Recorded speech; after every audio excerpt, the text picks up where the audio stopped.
नमस्कार दोस्तों, स्वागत है आपका नाना क्लासेस इंग्लिश के यूट्यूब चैनल पर। और आज हम कर रहे हैं आरपीएससी असिस्टेंट प्रोफेसर इंग्लिश के लिए PYQs। और ये जो PYQs हैं वो आरपीएससी कॉलेज लेक्चर एग्ज़ाम जो 2016 में हुआ था वहाँ से मैंने लिए हैं। और आज का वीडियो जो है वो पार्ट 5 होगा। हर वीडियो में हम 10 क्वेश्चन जो हैं उनकी एक्सप्लेनेशन और उनको देखते हैं। और 4 वीडियोज़ में 40 क्वेश्चन जो हैं वो डिस्कस कर चुके हैं हम। आज के वीडियो में जो 41वां नंबर क्वेश्चन है उसे हम डिस्कस करेंगे। और आज मैंने नंबर भी इसी तरह से लगाए हैं ताकि आपको ये ध्यान रहे कि हम इतने क्वेश्चन जो है वो डिस्कस कर चुके हैं और अब जो है हम ये वाले क्वेश्चन जो हैं डिस्कस कर रहे हैं। तो बहुत ही इंपॉर्टेंट वीडियो होने वाला है, क्योंकि देखिए कोई भी जो एग्ज़ाम होता है उसमें क्वेश्चन जो पूछे जाते हैं उनको इम्पॉर्टेंट कंसिडर किया जाता है। और उससे रिलेटेड जब हम MCQs जो ऑप्शंस होते हैं उनकी डिटेल देखते हैं तो वो कहीं ना कहीं हमारे लिए बहुत इंपॉर्टेंट हो जाते हैं। तो बिल्कुल मिस मत करिएगा। और एक रिक्वेस्ट और है भाई आपसे भी, सभी आप वीडियोस देखते हो लाइक ज़रूर कीजिए ताकि मुझे पता लगे कि आपको ये वीडियो पसंद आ रहे हैं या नहीं। व्यूज़ जितने भी आ रहे हैं चलो ठीक है, पर जितने व्यूज़ आते हैं एटलीस्ट उतने लाइक्स तो हों, तो मुझे बड़ा हौसला मिलता है। और सच मानिए ये जो वीडियोस हैं इनको बनाने में बहुत मेहनत लगती है। तो प्लीज़ चैनल अगर आपने सब्सक्राइब नहीं किया है तो सब्सक्राइब करें, लाइक करें और अपने फ्रेंड्स को शेयर भी करें। तो शुरू करते हैं। आज का पहला क्वेश्चन है यानी 41वां क्वेश्चन है, which of the following is not an elegy. तो ये क्वेश्चन जो है वो पूछा गया था। ऑप्शंस हमें दिए गए थे लिसिडस, थ्राइसिस, एंडीमियन और इन मेमोरियम। तो इनमें से कौन सी एलिजी नहीं है ये आइडेंटिफाई करना है। राइट आंसर इसका हो जाएगा ऑप्शन 3 एंडीमियन। तो डिटेल जो है वो देख लेते हैं सभी ऑप्शंस की। सबसे पहले Lycidas is a pome bye John Milton written in 1637 as a pastoral elegy। तो देखिए जॉन मिल्टन ने इस पोम को लिखा था 1637 में ये जो है वो पब्लिश हुई थी and it is a pastoral elegy. It was first appeared in a 1638 collection of elegies dedicated to the memory of Edward King। तो बहुत ही important elegy जो है वो ये हो जाती है क्योंकि जॉन मिल्टन ने लिखी हुई है और अपने जो इनके दोस्त थे एडवर्ड किंग, उनकी डेथ के बाद इन्होंने लिखी थी। Edward King, a friend of Milton at Cambridge, who drowned in August 1637। The poem is 193 lines in length and is irregularly rhymed. It was published in 1645। तो ये इस वर्क के बारे में डिटेल्स। नेक्स्ट देखते हैं Thyrsis is a poem written by Matthew Arnold in December 1865 to commemorate his friend the poet Arthur Hugh Clough, who had died in November 1861 aged only 42। तो देखिए थ्राइसिस जो पोम है या एलिजी है वो मैथ्यू आर्नोल्ड ने लिखी है अपने फ्रेंड की डेथ पर। आर्थर ह्यू क्लाउ जिनका नाम था। नेक्स्ट देखते हैं, बहुत ही इंपॉर्टेंट एलिजी है ये। The pome in memoriam AHH, it is written by Alfred Lord Tennyson, is an elegy for his Cambridge friend Arthur Henry Hallam, who died at the age of 22 years only in Vienna in 1833। और ये जो poem है ये इन्होंने publish की थी 17 साल के बाद 1850 में। In memoriam AHH 1850 is an elegiac narrative poem in 2916 lines of iambic tetrameter composed in 133 cantos। तो देखिए बहुत ही लंबी पोम है, 2916 जो लाइन्स हैं वो इसके अंदर हैं और 133 कैंटोज जो हैं वो इसमें है। Each canto headed with a Roman numeral and organised in 3 parts. तो 3 पार्ट्स में ये जो कैंटोज हैं उनको ऑर्गेनाइज किया गया है। The prologue, the pome and the epilogue. तो 3 हिस्सों में इसको बांटा हुआ है। After 17 years of composing, writing and editing from 1833 to 1850, Lord Tennyson anonymously published the poem under Latin title। तो देखिए लैटिन टाइटल के अंडर इसको पब्लिश किया गया था और 17 साल तक इस पोम को इन्होंने कंपोज किया, राइटिंग इसको लिखा और इसकी एडिटिंग भी की। उसके बाद इन्होंने इसको पब्लिश करवाया। और आर्थर हेनरी हलम जिसका शॉर्ट फॉर्म AHH है, तो इस पोम का नाम भी इन मेमोरियम AHH है। और इसके बाद हम डिस्कस देख लेते हैं Endymion is a mythological poem by English romantic poet John Keats. तो एंडीमियन जो है वो जॉन कीट्स ने लिखी हुई है और बहुत ही इम्पॉर्टेंट पोम है। Keats composed Endymion in rhyming couplets of iambic pentameter or heroic couplets. The poem consists of 4 books, and these 4 books contains 4050 lines. तो देखिए ये भी बहुत लंबी पोम है, and it was published around April 27, 1818 as a separate publication with the subtitle A Poetic Romance. तो देखिए ये सबटाइटल इसको दिया गया था, A Poetic Romance, with dedicated to the memory of late poet Thomas Chatterton. तो देखिए ये चीज़ भी बहुत इंपॉर्टेंट हो जाती है कि ये माइथोलॉजिकल पोइम है, एलिजी नहीं है, बेसिकली माइथोलॉजिकल पोइम है। और ये भी जो जॉन कीट्स हैं उन्होंने डेडिकेट की थी इस पोम को, एक लेट पोइट थे थॉमस चैटरटन, उनको डेडिकेट की थी, और बहुत ही लंबी पोम है। इसके अलावा एक चीज़ और देख लेते हैं। Keats based the poem on the Greek myth of Endymion, the shepherd beloved of the moon goddess Selene. The poem elaborates on the original story of and renames Selene Cynthia, an alternative name for Artemis. Endymion has had epigraph, a string of 17th sonnet by Shakespeare. बहुत बहुत बहुत important ये हो जाता है fact कि Endymion जो है उसमें एक एपिग्राफ है, a string of 17th sonnet by Shakespeare। और ये जो शेक्सपियर ने जो यूज़ किया था वो ये था and stretched metre of an antique song.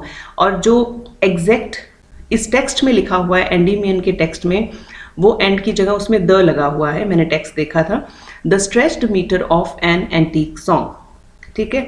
और बहुत ही फेमस लाइन के साथ ये पोम जो है वो शुरू होती है। The pome begins with the line a thing of beauty is a joy for ever. Literature का जो स्टूडेंट है, मैं नहीं मानती कि इस पोइम को सुनने के बाद वो नशे में नहीं आ जाता होगा, क्योंकि एक अजीब सा, मतलब जो ब्यूटी है, एक अजीब सी ब्यूटी, एक बहुत ही डीप काइंड ऑफ ब्यूटी जो है वो फील होती है जॉन कीट्स की पोम के साथ। तो बहुत ही फेमस लाइन के साथ ये शुरू होती है और बहुत बार ये जो है वो पूछी भी जाती है एग्जाम्स में। नेक्स्ट क्वेश्चन है the still sad music of humanity in which poem of William Wordsworth does this line occur. तो देखिए the still sad music of humanity, ये जो लाइन है वो विलियम वर्ड्सवर्थ की कौन सी पोम में देखने को मिलती है।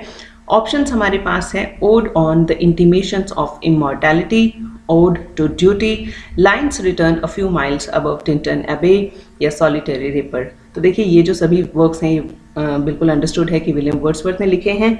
तो इनकी डिटेल एक्सप्लेनेशन देख लेते हैं, उससे पहले इसका आंसर। तो आंसर इसका हो जाएगा lines written a few miles above Tintern एबे। तो इस जो पोम है से ये जो लाइन है the still sad music of humanity, ये ली गई है। अब 1 by 1 एक्सप्लेनेशन देखते हैं। पहले जो आंसर है उसी का देखते हैं। Lines written a few miles above Tintern एबे is a poem by William Wordsworth. The full title is Lines Written or Composed a Few Miles Above Tintern Abbey on Revisiting the Banks of Wey during a tour July 13, 1798. 1798 को देखकर आपको lyrical ballads की याद ज़रूर आई होगी। और इसमें जो ये WYE वे है, ये एक रिवर का नाम है। It was written by Wordsworth after walking tour with his sister. तो डॉरोथी वर्ड्सवर्थ के साथ ये एक वॉकिंग टूर पे थे और उस टाइम इन्होंने ये पोम जो है वो लिखी थी। The pome fits with in the 18th century loco descriptive genre, ठीक है। तो लोको डिस्क्रिप्टिव जॉनर के अंतर्गत ये आती है। It is the concluding poem in lyrical ballads. तो देखिए लिरिकल बैलेट्स जो है उसमें आप सबको ध्यान होगा कि 23 पोम्स जो हैं वो उसमें थी, और उसमें से जो 4 पोम्स हैं वो एस.टी. कॉलरिज की थी, और जो बाकी बची हुई 19 पोम्स हैं वो विलियम वर्ड्सवर्थ की थी। पहली पोम इसकी राइम ऑफ एंशिएंट मैरिनर थी, और लास्ट पोम ये वाली थी जो हम इसको डिस्कस कर रहे हैं, lines written a few miles above Tintern एबे। अब एक चीज़ हम देखिए, इसमें एक चीज़ आई है लोको डिस्क्रिप्टिव जॉनर जो है वो क्या होता है, देख लेते हैं। Topographical poetry or loco-descriptive poetry is a genre of poetry that describes and often praises a landscape or place.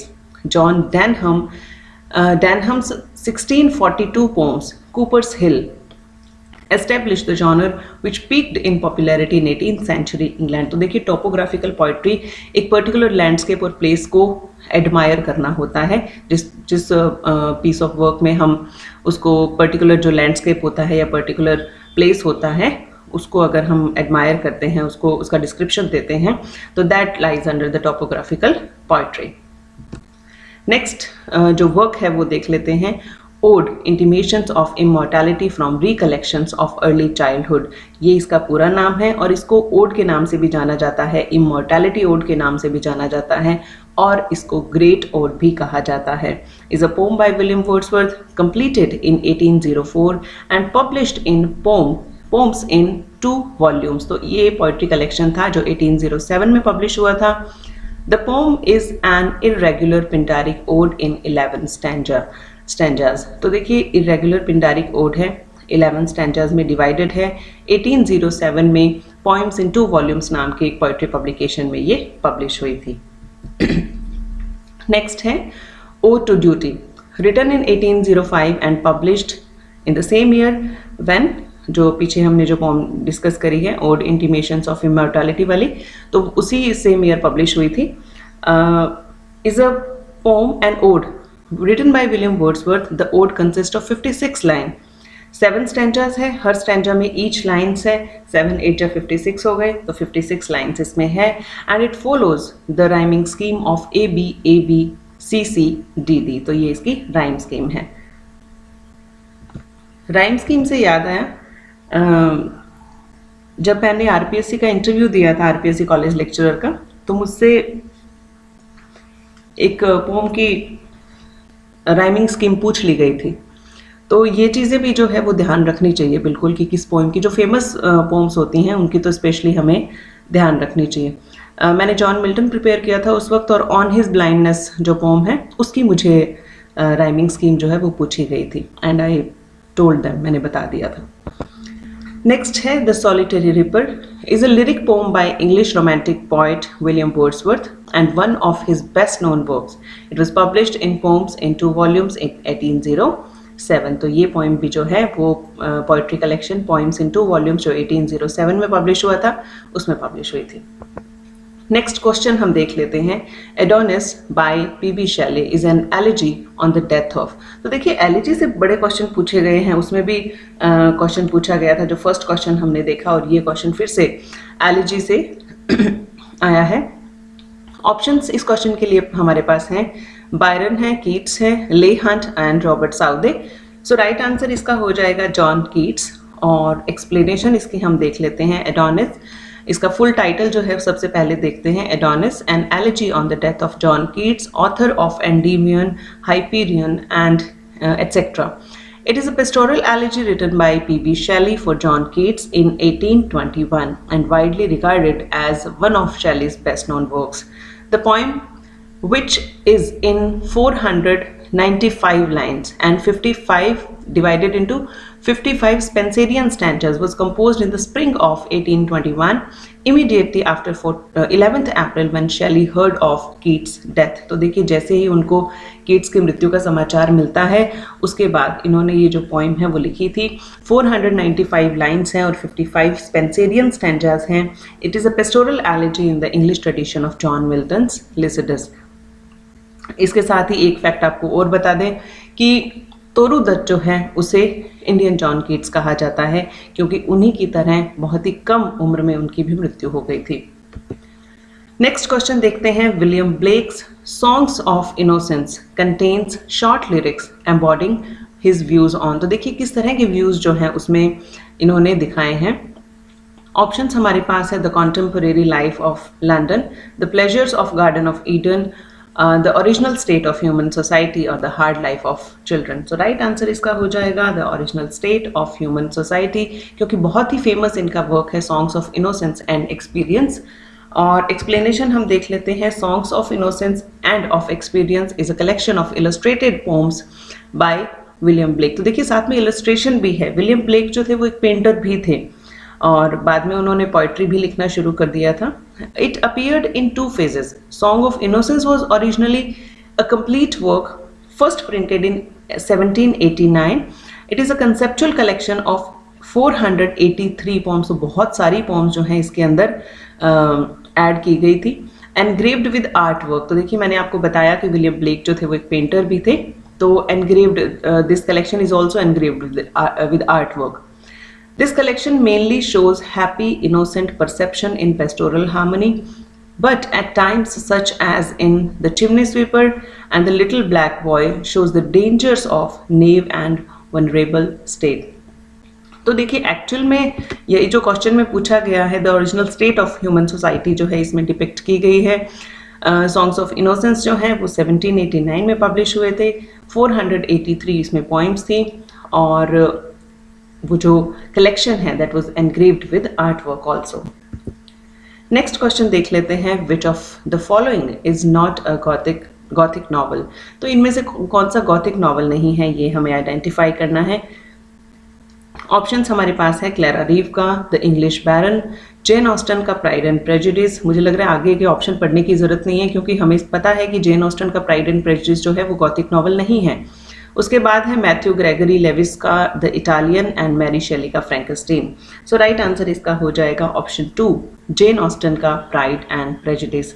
अब देखिए इनके जो डिटेल है वो डिस्कस कर लेते हैं।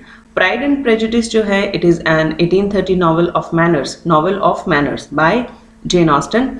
The novel follows the character development of Elizabeth Bennet, the protagonist of the book, who learns about the repercussions of hasty judgments and comes to appreciate the difference between superficial goodness and actual goodness. तो protagonist जो हैं वो हैं Elizabeth Bennet और बहुत सारी घटनाएं इनके साथ होती हैं और उसे हमें नॉवल की जो समरी है या एग्जैक्टली जो नॉवल का टेक्स्ट हम पढ़ेंगे तभी हमें पता चलेगा। 1813 में पब्लिश हुआ था, नॉवल ऑफ मैनर्स की कैटेगरी में ये आता है और जॉनर जो है इसका क्लासिक रीजेंसी नॉवल भी है और ये एक रोमांस नॉवल भी है। नेक्स्ट है the old English baron, Clara Reeve ने इसे लिखा है, early gothic novel by English author Clara Reeve. It was first publish under the title in 1778। तो पहले जो बाद में ये 1778 में ये जो नॉवल है वो ओल्ड इंग्लिश बैरन के नाम से पब्लिश हुआ था। Although it had anonymously appeared in 1777 under its original name of The Champion of Virtue। तो देखिए एक साल पहले यही novel the champion of virtue के नाम से एनोनिमसली पब्लिश हुआ था, एनोनिमसली अपीयर हुआ था। The story follows the adventures of Sir Philip Hartley who returns to medieval England to find that Arthur Lord Lowell, the friend of his youth, is dead। तो देखिए काफ़ी सारे facts हमें इससे जानने को मिले। पहली बात, जैसा कि क्वेश्चन में पूछा गया है, ये गॉथिक नॉवल है, लिखा किसने है? क्लैरा रीव ने। पहले जो है 1777 में ये पब्लिश हुआ था, द चैम्पियंस ऑफ वर्च्यू के नाम से एनोनिमसली पब्लिश हुआ था। उसके बाद एक साल बाद क्लैरा रीव ने इसे द ओल्ड इंग्लिश बैरन के नाम से पब्लिश करवाया था और इसके प्रोटैगनिस्ट जो हैं वो हैं सर फिलिप हार्टले। नेक्स्ट देखते हैं फ्रैंकेस्टीन और द मॉडर्न प्रोमीथियस। तो इसका जो सबटाइटल है that is the modern Prometheus is an 1818 novel written by English author Mary Shelley, जो पीबी शेली की वाइफ थी। Frankenstein tells the story of Victor Frankenstein. जो प्रोटैगनिस्ट है वो है Victor Frankenstein, a young scientist who creates a sapient creature in an unorthodox scientific experiment. In 1816, Mary पर्सी यानी PB शेली और Lord Byron, इनमें एक कंपटीशन हुआ था, had a competition to see who could write the best horror story. Wow, what kind of a competition it was. After thinking for days, Shelley was inspired to write Frankenstein after imagining a scientist who created life and was horrified by what he had made। तो देखिए एक competition हुआ था, दोनों husband wife थे और इनके साथ लॉर्ड बायरन थे। तो तीनों में कंपटीशन हुआ कि कौन सबसे बेस्ट जो हॉरर स्टोरी है वो लिख सकता है। बहुत दिनों तक सोचने के बाद शेली जो थी, पीबी शेली, वो इंस्पायर हुई कि इस तरह की एक स्टोरी लिखी जानी चाहिए। तो विक्टर फ्रैंकेस्टीन जो था इनका प्रोटैगनिस्ट था और कुछ ऐसा होता है कि वो जो साइंटिस्ट होता है वो एक क्रिएट करता है कुछ सैपिएंट क्रीचर टाइप का, जो मतलब बाद में खुद ही हॉरिफाई हो जाता है कि उसने ऐसा क्या बना दिया। तो चलिए आगे जो ऑप्शन था एक बचा हुआ मैथ्यू ग्रेगरी द इटालियन। तो ये जो ऑप्शन था ये रॉन्ग था, हालांकि इसका सही उत्तर जो था वो दूसरा था, इसलिए इस पर किसी ने शायद ध्यान नहीं दिया होगा। बट मैथ्यू ग्रेगरी लेविस जो हैं उन्होंने द इटालियन नाम का नॉवल, गॉथिक नॉवल है, वो नहीं लिखा है। एक्चुअल में द इटालियन जो है that is written by Ann Radcliffe. इसका जो सबटाइटल है वो है the confessional of the black penitents. और ये 1796 में पब्लिश हुआ था। द इटालियन, सबटाइटल इसका है the confessional of the black penitents, 1796 में पब्लिश हुआ था, is a Gothic novel written by the English author Ann Radcliffe. Next जो देखिए मैथ्यू ग्रेगरी लेविस है, उन्होंने एक नॉवल लिखा था द मॉन्क और इसका सबटाइटल था romance, is a Gothic novel by Matthew Gregory Lewis published in the same year when the Italian published, 1796. He was frequently referred to as Monk Lewis because of the success of his 1796 Gothic novel The Monk. तो देखिए Matthew Gregory Levi's जो है उनको monk Levi's भी कहा जाता है क्योंकि ये जो इनका गॉथिक नॉवल है बहुत सक्सेस हुआ था। और जो इटालियन है वो एन रेडक्लिफ ने लिखी है। तो ये आंसर नहीं था राइट, तो हो सकता है किसी ने ध्यान नहीं दिया हो, but when I was preparing the slides I just noticed it. मैंने अपने कुछ फ्रेंड्स के साथ इसको डिस्कस किया, जिन जिन के साथ मैंने डिस्कस किया उनको थैंक यू, और ये जो चीज़ है वो निकल कर सामने आई थी। नेक्स्ट है question number 46, which poem of John Keats has the theme of a fatal magical love luring a man to his doom. तो ऑप्शन जो है हमारे पास है the eve of Saint Agnes, La Belle Dame sans Merci और ode to Psyche और ode on Grecian urn. तो सारे जो हैं जॉन कीट्स के वर्क हैं। इसमें से कौन सा ऐसा वर्क है जो जिसकी थीम फेटल और मैजिकल लव और luring a man to his doom है? राइट आंसर हो जाएगा ऑप्शन 2 ला Belle Dame sans mercy. Explanation देख लेते हैं। La Belle Dame sans Merci the beautiful lady without mercy, तो ये इसका हिंदी टाइटल मतलब सॉरी इंग्लिश टाइटल है, is a ballad produced by the English poet John Keats in 1819. The title was derived from the title of a 15th century poem by Alan Chartier called La Belle Dame Sans Mercy. तो देखिए title जो है वहाँ से लिया गया है, 15th century एक पोइम थी, एलन चार्टियर जो राइटर थे उनकी। और the poem is simple in structure with 12 stanzas of 4 lines each in an ABCB rhyme scheme. तो देखिए 12 स्टैंजाज हैं, हर स्टैंजा में 4 लाइन्स हैं। राइम स्कीम सभी स्टैंजाज की सेम है ABCB और 1819 में पब्लिश हुई थी। नेक्स्ट है the eve of Saint Agnes is a romantic narrative poem of 42 Spenserian stanzas set in the Middle Ages. It was written by John Keats in 1819 and published in 1820. The poem was considered by many of Keats' contemporaries and succeeding Victorians to be one of his finest, and was influential in 19th century literature. तो बहुत ही important poem हो जाती है ये। The title comes from the day or evening before the feast of Saint Agnes, जो Saint Agnes की eve होती है। Saint Agnes the patron saint of virgins died martyr in 4th century Rome. तो ये एक रियल पर्सोना थे और उन्हीं पे बेस्ड जो है वो ये पोम है। 42 स्पेंसेरियन स्टैंजाज में डिवाइडेड है, 1820 में ये पब्लिश हुई थी। नेक्स्ट है ode to Psyche is a poem by John Keats written in spring 1890. The poem is first of his 1890 odes. तो देखिए पहली odes ये थी, which include Ode on a Grecian Urn and Ode to Nightingale. Ode to Psyche is an experiment in the ode genre and Keats' attempt and at an expanded version of the sonnet format that describes a dramatic scene. तो Ode to Psyche जो है वो publish हुई थी 1890 में। जो इनकी odds publish हुई थी उसमें ये पहली ओड थी, और उसके अलावा इसमें ode to Grecian, ode on a Grecian urn और ओड टू नाइटिंगेल भी थी।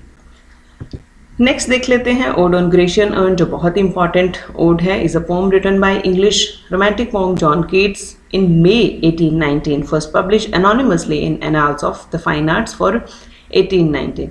5 स्टैंजाज की पोम है, 10 लाइन्स हर स्टैंजा में है। The poet address an ancient Greek urn describing and discoursing upon the images depicted on it. तो देखिए एक ग्रीक अर्न जो कलश टाइप का कुछ होता है उसको एड्रेस किया गया है इसमें, उसको डिस्क्राइब किया गया है, उस पर जो ब्यूटीफुल इमेजेस बनी हुई हैं उनका डिस्क्रिप्शन दिया गया है।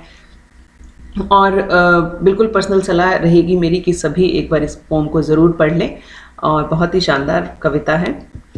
नेक्स्ट क्वेश्चन है in S T. Coleridge poem the rime of ancient mariner occurs falls on the ship because.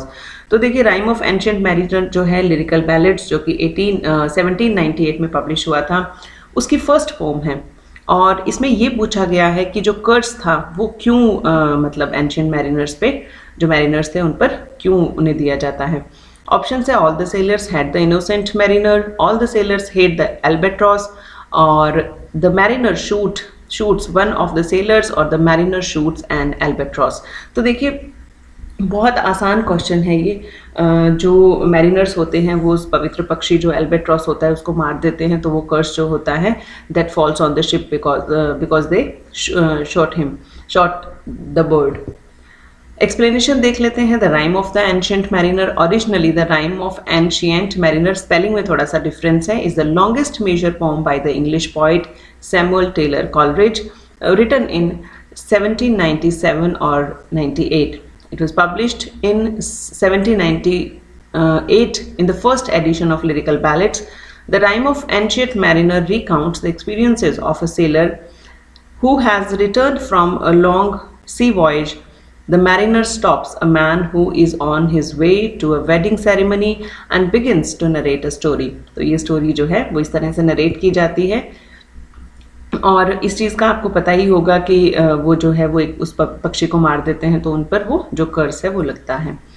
Next question है which one of the following points is attacked by Byron in his poem the vision of judgement. तो देखिए Lord Byron ने एक poem लिखी थी the vision of judgement. कौन से point पर ये सटायरिकल कमेंट किया गया था? ऑप्शंस हमारे पास हैं William Blake, Robert Southey, PB Shelley या John Keats. So right answer इसका हो जाएगा ऑप्शन 2 रॉबर्ट साउदे। एक्सप्लेनेशन देख लेते हैं। द विजन ऑफ जजमेंट 1822, तो 1822 में ये पोम पब्लिश हुई थी और इसके ठीक 100 साल बाद यानी 1922 में टी.एस. एलियट की द वेस्टलैंड पब्लिश हुई थी। Is a satirical poem in ottava rima by Lord Byron which depicts a dispute in heaven over the fate of George III's सोल। It was written in response to the poet laureate Robert Southey's A Vision of Judgment। तो देखिए article का difference रहता है। जहाँ तक मुझे याद आ रहा है रिसेंटली यूजीसी नेट में इस तरह का क्वेश्चन पूछा गया था। आर्टिकल जो लगा होता है उसमें थोड़ा थोड़ा डिफरेंस था, बाकी नाम सेम था।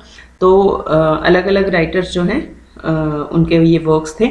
अब देखिए जो पोइट लॉरिएट रॉबर्ट साउदे थे उन्होंने तो एक वर्क लिखा था a vision of judgement that was published in 1821, और जो लॉर्ड बायरन ने सटायरिकल पोइम लिखी that was the vision of judgement that was published in 1822। और इसके साथ ही एक फैक्ट आपको और बता दूं, अ विजन ऑफ जजमेंट जो है वो H.G. वेल्स की एक शॉर्ट स्टोरी भी है। H.G. वेल्स से आप वाकिफ़ होंगे जो साइंस फिक्शन लिखते हैं, जिनका टाइम मशीन जो है बहुत फेमस है, और उन्होंने एक शॉर्ट स्टोरी लिखी थी अ विजन ऑफ जजमेंट। तो ये फैक्ट मैंने पढ़ा था बट स्लाइड नहीं बनाई उसकी, तो ये आपको वर्बली बता देते हैं। His parody of a vision of judgment was so lastingly successful that, as critic Geoffrey Carnell wrote, तो देखिए बड़ा शानदार कमेंट इन्होंने दिया है, Southey's reputation has never recovered from Byron's ridicule। तो देखिए मतलब बायरन की कहीं ना कहीं राइटिंग जो है उसकी बड़ी शानदार तरीके से तारीफ की गई है। जॉफ्री कार्नेल ने लिखा है कि Southey's reputation has never recovered from Byron's ridicule, मतलब इतना बुरी तरह से रिडिक्यूल उनको किया गया था कि वापस साउदे जो है वो अपनी रेपुटेशन कभी गेन नहीं कर पाए। नेक्स्ट क्वेश्चन देखते हैं, जेन ऑस्टन्स नॉवल आर कैरेक्टराइज्ड बाय। तो देखिए जेन ऑस्टन के नॉवल्स जो हैं उनकी विशेषता एक तरह से पूछी गई है। ऑप्शंस हैं an element of chance, philosophical reflections, social propaganda, a perfect picture of provincial life. तो राइट आंसर हो जाएगा a perfect picture of provincial life. Explanation देख लेते हैं। Jane Austen is famous for her witty and penetrating portrayal of provincial society and considered the founder of a parody novel. In the mid-20th century, literary critics Lewis and Watt placed her in the tradition of Richardson and Fielding because she used their practice of irony, realism and satire to form an author superior to both। तो देखिए कहीं ना कहीं provincial जो society है उसका portrayal उन्होंने किया है, बहुत ही विटी और पेनिट्रेटिंग पोर्ट्रेयल है, बहुत ही डीप जाकर मतलब उन्होंने नोटिस किया सोसाइटी को और फिर उन्होंने अपने नॉवल जो हैं वो लिखे हैं। आज के वीडियो का लास्ट क्वेश्चन हो जाता है in the title essays of Elia the name Elia stands for. तो एलिया जो एसेज ऑफ इलिया जो चार्ल्स लैम ने लिखे हैं उसमें एलिया कौन है? ऑप्शन है John Carlyle, Walter Scott, Charles Lamb himself या William Hazlitt. So right answer हो जाएगा चार्ल्स लैम्ब हिमसेल्फ। एक्सप्लेनेशन देखते हैं। Essays of Elia is a collection of essays written by Charles Lamb and it was published in a book form in 1823 with the second volume Last Essays of Iliad issued in 1833।